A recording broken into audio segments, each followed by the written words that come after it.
We have seen Shedeur Sanders take second-team reps before, but today, interestingly, at least during one move-the-ball period, and it was really one of the first move-the-ball periods that we've seen, the Browns actually had Shedeur Sanders go ahead of Dillon Gabriel. Yeah, I think so. I think he's earned it, and I think we've all seen that. He's done a really, really nice job with all of the things that the Browns have given him to do so far. Big news out of Cleveland. Things have taken quite a turn. Mary Kay Cabot, who used to be one of Shedeur Sanders' biggest critics, is now giving him credit where it's due. She recently shared that Shedeur has officially moved up to take first-team reps at training camp, ahead of Dillon. According to Cabot, Shedeur didn't just land the spot, he genuinely earned it, showing real improvement and skill. This is a big shift in how Shedeur is being talked about, and it really speaks to his hard work and focus. Cabot now says he's no longer just a rookie backup, he's a real contender for the starting QB job. Head coach Kevin Stefanski has reportedly approved Shedeur for those first-team reps, which are expected to start next month. It's a big step forward, and a clear sign that Shedeur is ready to compete at the top level. As we get closer to the season,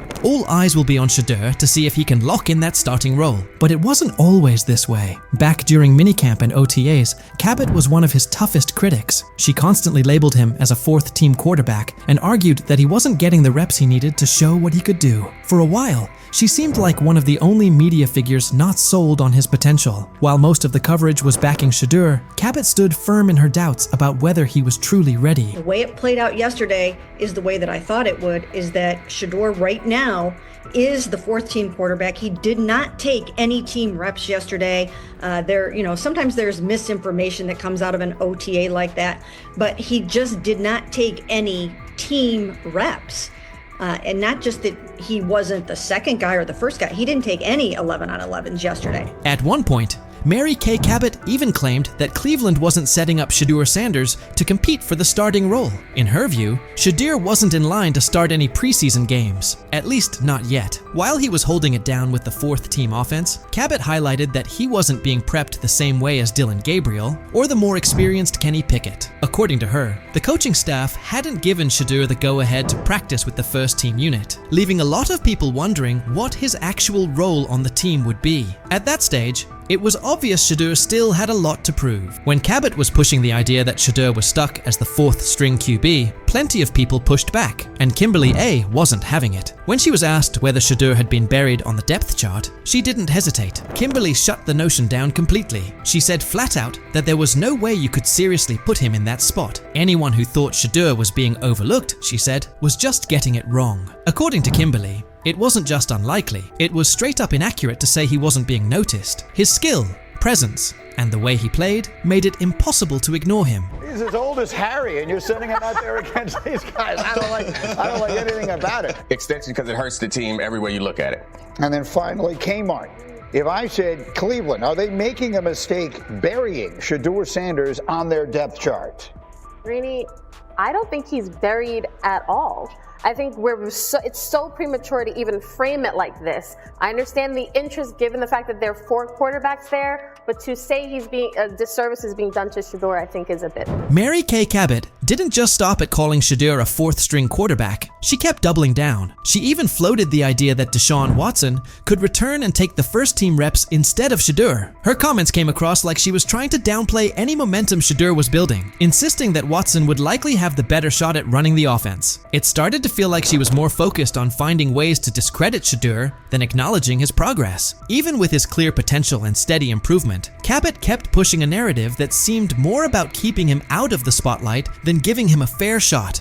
People kind of went crazy over something I wrote last week, that Deshaun's going to have a chance to come in and compete. I didn't say Deshaun was going to come in and be the starting quarterback, that it will be someone else. I don't know if it will be a rookie that they bring in. I don't know if it will be someone that is on someone's roster right now that they're going to try to trade for. Mary Kay Cabot didn't hold back when talking about Shedeur Sanders after his ticketing incident. She openly questioned whether he had what it takes to be a true quarterback, calling the situation a serious red flag. Cabot didn't just mention the speeding. She pointed out that Shedeur was going a shocking 40 miles over the limit. She even claimed he was racing another driver who was clocked at 92 miles per hour, describing the whole thing as reckless and dangerous. Her coverage left no room for interpretation. "This isn't what you want from your quarterback," she said, framing the incident as more than just a traffic mistake. It was, in her view, a sign of deeper concerns about his maturity and leadership. But Shedeur's fans weren't having it. The backlash came quickly and loudly. As the criticism piled up,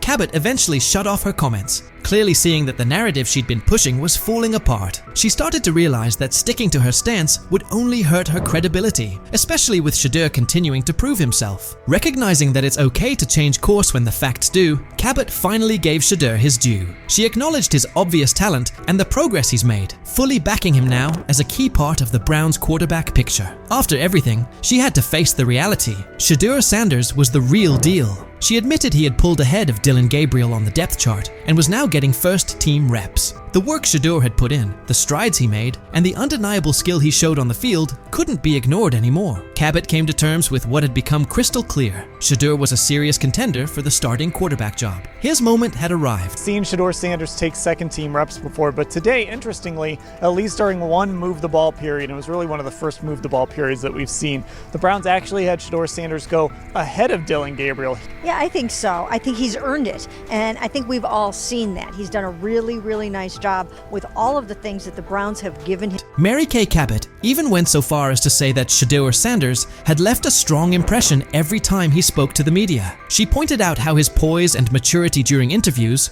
only added to his rising reputation, stressing that the Browns were taking everything into account. According to her, Shedeur seemed to stand out above every other quarterback on the roster. It was becoming more and more obvious that his progress wasn't limited to just what he was doing on the field. He was also stepping up as a leader off of it. Her change in tone showed just how hard it was to ignore Shedeur's impact and the potential he was starting to reveal in every part of the game. Shedeur Sanders has now shown, without question, that his skill and drive are the real deal. Even Cabot, once one of his harshest critics, has come around. His development as a player, his ability to exceed expectations, and the way he carries himself in front of the media have all helped shift the conversation. He started out being dismissed as a fourth-string quarterback, but Shedeur kept pushing, eventually moving ahead of names like Dillon Gabriel. Through strong showings during minicamps, OTAS, and the lead up to the season, he's proven he's ready for the spotlight. And it's not just Mary Kay who's flipped her stance. A lot of people who once doubted him are now among his loudest supporters, giving him credit for the growth he's shown and the potential he brings to the team. Shedeur's rise has been all about resilience. He's turned criticism into motivation, and that dedication has earned him respect. His progress isn't just about football, it's also about the leadership and maturity he's displayed along the way. As Shedeur keeps growing, it's clear he's not just another rookie, he's on track to become a breakout star. What do you think? Has Shedeur truly earned his spot as a starting QB contender, or is there still more work to do? Was Mary Kay right to change her opinion, or should she have stuck with her original take? What do you think was the turning point that flipped the script for Shedeur? And do you believe this support he's getting will keep building as the season goes on? Out there, I talked to Denzel Ward. Yep. I talked to some. Wait, let me. I didn't say the name. But anyway, I done talked to some people. He looked different. There's a difference when that young bull is out there spinning that ball. You hear me? Mm-hmm. Difference. I'm talking about football. I ain't talking about no media and all that hoopla and all them. On Twitter they putting up the numbers. Some he with 10 for 12 for 2 touchdowns. I'm talking about when he's at the helm, he looks different. Whether he's going with the first team, second team, or third team. It don't matter. From being buried on the depth chart as a fourth stringer to suddenly becoming a standout on the second team, Shedeur Sanders just pulled off the most impressive quarterback comeback since Tom Brady made the world believe he wasn't finished at 40. What is it going to take for you to just buy in to Shedeur Sanders when players all around him are telling you how different he looks, how good he looked, how he just has that aura to him? Because it seems like all the players that are around Shedeur Sanders have nothing but great things to say about him and love him. Because again, he clearly just looks different than the rest of the competition that we've seen. And like I said, the last time I've seen guys go for or say things about a certain player like that, it was Baker Mayfield. So could 12 be that guy? How long until we see 12? Because I feel like it's just a matter of... The same haters who were cheering when he got dropped to fourth string are now scrambling for excuses faster than a glitchy Wi-Fi during the Super Bowl. Get ready, because this isn't just a step up on the depth chart. It's a serious reality check that's got the critics choking on their own words with a big helping of humble pie. Being said, I see some balls coming out of Shedeur Sanders at that game, and I'm like, kind of looks like a guy. Yeah, I'm reading. He can sling it. I see him, some of the veterans, how they talk to him, mic'd up, see what he's doing in the community. Yep. Talking about Njoku there? Joku, Mike Napier. Once you see, different little interactions and things like that, I know he has the talent. We'll see. It'll be a competition that usually brings the best out of guys, especially young guys. So I'm interested to see how that quarterback situation. I've heard he's been outstanding. The Cleveland Browns training camp just turned into the most talked about event in town. All thanks to Shedeur Sanders, who took his spot as fourth string and used it as motivation for one of the most impressive rises the NFL has seen in years. While everyone was busy counting him out and calling his career dead, Sanders was quietly putting together a performance so good that coaches are saying they haven't witnessed anything like it in the last 15 years. Drafted in the 5th round, all that means nothing when it's time to play football and that whistle blows. He looks different than the rest of the competition. That's what I heard. And I'm talking from a, not Brother Ward, I'm just talking about from sources that's in that room, that's on that field, that's playing the sport. Man, come on, man. Yep, coaches with decades of experience are honestly scratching their heads, trying to figure out how someone goes from being a practice squad afterthought to seriously competing for a starting spot in just a few weeks. Thing is, they never planned on taking him. The problem is, like Ocho Cinco said, you got somebody that has endeared himself to the locker room. And guess what? The difference between him and Tim Tebow, the biggest one, is he can play. He can throw the ball. Tim Tebow running around being an H-back, he can throw the ball. And he's done everything he needs to do. He ain't saying nothing. He ain't rocking the boat. He ain't mad about the reps. He ain't mad about none of that. All the people out there want to see is this, like Tyler said earlier. We want to see what he can do with Jerry Jeudy. That's it. I want to see what he can do with David Njoku. I want to see him with Junkins. I want to see him with the first running backs. If you are cooking, if you are beating down the doors with the 3s and 4s, guess what? You deserve more. That was a bar. It rhymed. It was. Remember when Mary Kay Cabot dropped that bombshell report saying Shedeur Sanders was the 4th string quarterback? The internet blew up faster than a Michael Bay explosion. Critics came out of nowhere, like ants at a picnic, rushing to call his NFL dreams dead on arrival. They claimed he was only shining against guys who'd either end up on practice squads or be out of the league by September. They pointed out he wasn't getting reps in 11-on-11 drills and said he needed to earn his way up the depth chart.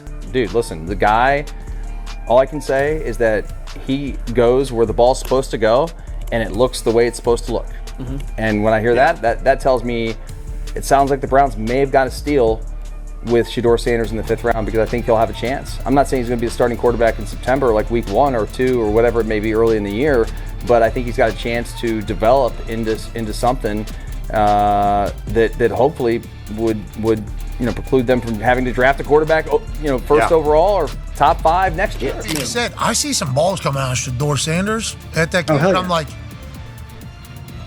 kind of looks like a guy. Yeah, I'm reading. He can sling it. I see him, some of the veterans, how they talk to him, mic'd up, see what he's doing in the community. Yep. You talking about Njoku there? Joku, Mike Napier. Once you see, different little interactions and things like that, I know he has the talent. We'll see. It'll be a competition that usually brings the best out of guys, especially young guys. So I'm interested to see how that quarterback situation. I've heard he's been outstanding. Funny how the tables have turned. Those same critics are now watching Sanders climb the depth chart like he's scaling Mount Everest with rocket boosters. The guy they wrote off is now the one they can't stop paying attention to. Every completion sends a message. Every perfect throw is a reminder that real talent doesn't stay hidden forever. And with every practice, he's showing that maybe, just maybe, the Browns stumbled upon their hidden gem. One thing for the fans to sit here and hype up Shedeur Sanders, because we all know how we get about certain players that we like. But it's another thing when you hear it from players who are actually on the field, who are actually in the locker room, who are actually next to this guy every single day. Because I'm sure we've all seen the quote by now by Chad Johnson when they were on the nightcap, and he talked to some young bulls. He talked to Denzel Ward. He didn't want to give away his name, but he already did it. And he said that Denzel Ward says he looks different from the rest of the competition. We've already been seeing. When word got out that Shedeur Sanders officially moved up to second-team reps, passing Dylan Gabriel along the way, the shockwaves hit from Cleveland all the way to Canton. This wasn't just some small roster tweak, this was huge. One day he's throwing passes to practice squad guys, and the next he's running with the second team. putting real pressure on the starting quarterback spot. The promotion came after Sanders completely dominated minicamp, showing toughness, leadership, and total control on the field. His passes were right on target, hitting receivers in stride. His decision-making was sharp as a blade, and his grasp of the playbook had coaches nodding like proud parents at a school play. But this wasn't beginner's luck. It was steady, calculated execution that the coaching staff just couldn't ignore. And I don't know, there was never no one thought he was this like malcontent or like a bag. It wasn't. That was the word, That was kind of what was being said. That was kind of what was being said. No. The pre-draft process was so unorthodox that he didn't go through it all like everyone else did. And I think there's a lot that we can look back on this thing, especially if he becomes a star in this league and say, you could point fingers in a million ways. Not having a pure agent, not having the workouts that everyone else did, going to these teams, not necessarily being as willing to throw the ball when asked at the All-Star games, like that kind of stuff I think might have stung him and might have turned teams off. But when Stephen A. Smith starts singing your praises, that's when you know you've officially arrived. The ESPN personality, famous for his fiery takes and no-nonsense analysis, didn't just mention Sanders. He gave him the full Stephen A. treatment. He praised Sanders not only for his top-tier football skills, but also for the intangibles that separate the good from the great. This kid's mindset puts him ahead of the pack, Stephen said, with the confidence of someone who's seen enough football to spot greatness from a mile away. He pointed out Sanders' composure, mental toughness, and relentless drive to compete at the highest level. When Stephen A. says, "It's not just about throws and stats anymore. You better believe the whole football world is paying attention."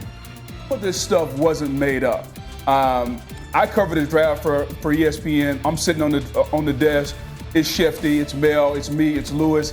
I heard some of the same things that Deion Sanders is talking about. And S.A. and Kenton, you know this, we all have relationships. We all have people who tell us information, they help us prepare to do our job. I heard some of the same things. Some of these things weren't necessarily made up, at least I don't think, from the people that I trust who told me these things. And so he says, this is exactly what he says. I'm told the footage of Shedeur Sanders meeting with the Giants is so bad that both the Browns and the Sanders family have threatened legal action if it is. What in the NFL is happening right now? The New York Giants just leaked a draft interview recording with Shedeur Sanders, and fans are completely freaking out. Did Shedeur take some shots? Did the Giants forget what the word confidential means? Or did someone accidentally hit reply all on something that was supposed to stay locked away?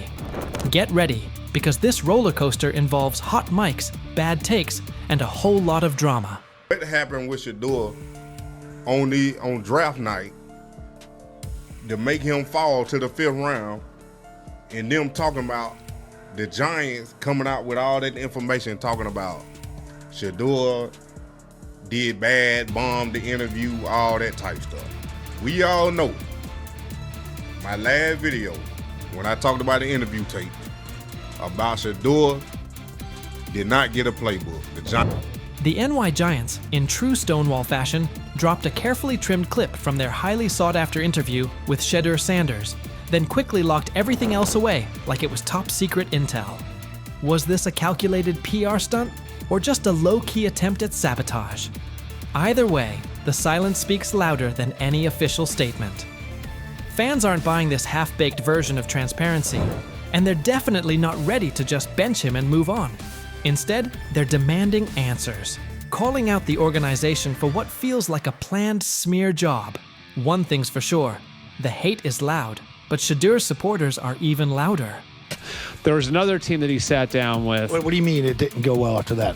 So, he was pissed that they did that to him. They did that to him. He counter-confronted the same thing they do to every other quarterback prospect. They did that to him. They slide in a mistake to see if you catch it. Right. And so because you're the quarterback, but he didn't take it as a correction. He took it as like he got pissed off. Yeah, and it's like so here's another one. So another one was he throws a bad interception, and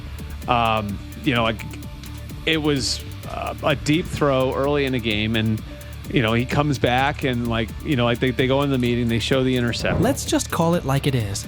The Giants have perfected the tease. They've basically turned, "We've got more, but we're not sharing it," into a comedy act, and the joke's on them. It's like they're standing center stage, booing themselves. "Oh, you want more? Too bad. We're guarding it like Grandma's secret lasagna recipe." Congrats, Giants. You've officially become the talk of TikTok, X, and even Aunt Barbara's Facebook. Yep, the holy trinity of online outrage. This whole thing screams drama, screams petty, and definitely screams PR disaster in a fitted cap. Just release the full tape before fans start pulling up to headquarters with pitchforks. And popcorn. GM is getting fired. The GM, who was that nigga that Jaden Daniels. The GM is on film that the nigga's son, the nigga asked his son last draft, "Yo, who you think I should pick?" His son like, "Yo, you need to get the Jaden Daniels nigga, B." This is what his son, it's on tape. "You should go Jaden Daniels." He laughing at his son. And all right, cool, get Jaden Daniels. I don't even know how that tape got out. I wouldn't have let the shit get out personally. Meanwhile, Shedeur, the latest poster boy for maybe the Giants don't like talent unless it's dressed in blue and red confetti, is soaking it all in like it's just another day at practice. And here's the best part of the irony. The Giants tried to label him as all hype, no substance, a paper tiger. But instead, they accidentally turned him into the hottest name being mentioned by every sports analyst out there.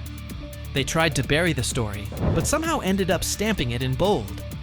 It's the classic case of ignoring a trending conversation for so long that sure, people get annoyed, but at the same time, they keep your name alive better than your own PR team ever could.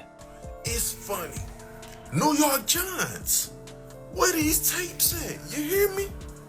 Because if Shedeur Sanders was so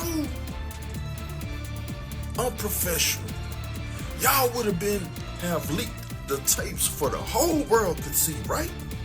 Cause understand, it's a lot of he say, she say.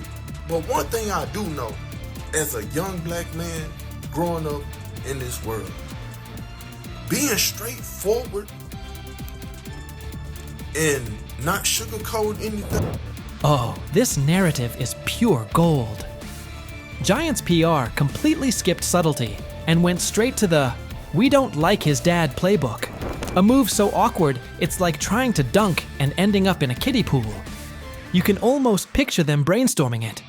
Yeah, we're just not fans of QB families that aren't ours. Because nothing screams professionalism quite like having zero self-awareness. And the fan reactions? Absolutely priceless. That one little clip was all it took to set the internet on fire. Keyboards everywhere started lighting up. People are asking, why hide the good stuff? What are you trying to cover up? If there's really nothing to hide, why not just drop the full thing? And spoiler alert, they weren't whispering. Social media exploded faster than a New York City grill on Memorial Day weekend. Them out. Another moment. What they do during the film and the combine and the meetings is teams will install mistakes intentionally planted in the install, and they want you to catch them. Shedeur didn't, and when a coach called him out, once again, it didn't sit well.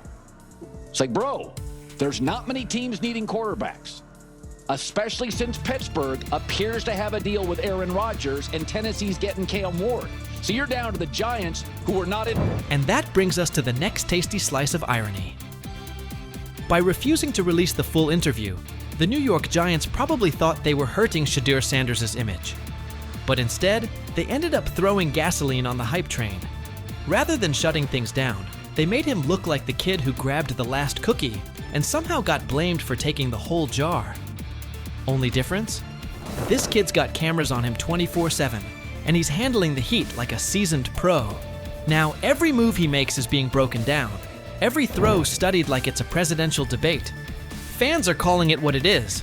They've lied on Shedeur. Some say the Giants just don't like his dad, and honestly, that might be true. Maybe this whole thing was just a cheap shot at Deion Sanders by extension. But here's the plot twist. The harder they try to drag him down, the more interesting his story gets. The Giants accidentally turned Shedeur into a walking headline, a controversy in cleats. They tried planting doubt, but all they really did was create buzz. He's no longer just a top draft pick. He's now a symbol of resilience, a narrative goldmine, and living proof that real talent doesn't fold under pressure. It levels up. And at this point, even if the Giants wanted to, there's no turning off the spotlight. Okay, so probably the most fun yet the most difficult thing I cover and we cover all year long is not games. It's the NFL draft. Because I've said this many times, you get lied to for a month to 2 months up to it. And so often during the draft, and every few drafts, there's a guy that really falls, precipitously falls. This year it was Shedeur Sanders, it's been Aaron Rodgers, it's been Dan Marino. Every few years somebody falls a lot. And so, but those stories don't come out until like the fall and after. Let's not overlook the fact that the hate is so strong, you could bottle it up and sell it as radioactive cologne. You can practically watch it leaking out of Giants HQ like toxic sludge straight out of a bad superhero origin story. But here's the twist. Maybe that's their superpower. Maybe the New York Giants really believe they're cooking up some secret formula, a cocktail of manipulation and media spin. But here's the thing. Every bit of shade they throw at Shedeur Sanders only makes his story bigger. Every time they try to box him in as some overhyped diva or question his character, they accidentally hand him another viral moment. And now, he's the underdog hero rising through the smoke. Let's be real. This isn't just about football anymore. This is about narratives, control, and how the establishment absolutely loses it when they're no longer holding the pen. And the real kicker? They still won't release the full interview. You've got NFL fans, media heads, and entire Reddit threads all chanting, "Drop the tape." Like it's some long-lost Beatles album. Meanwhile, the Giants are just sitting there, staring into the void like nobody saw this mess coming. Now, I don't know if it ever gonna get leaked or not. The tapes, the New York Giants have the tape. They definitely have the tape. It's confirmation that they have the tape. Shedeur didn't do nothing. It's what they saying he did. I'm gonna tell you what these mixed reaction right here. So we already know about the New York Giants, but the Pittsburgh Steelers head coach Mike Tomlin reported Miles Sanders' talent, but hesitated to draft him due to previous challenges with quarterbacks like Russell Wilson and Justin Fields, leading to more cautious approach. Las Vegas Raiders. Sanders met with Raiders at the NFL scouting combine and expressed enthusiasm about potentially joining the team. His familiarity with the West Coast offense and quick release was noted positive, though concerns about his ceiling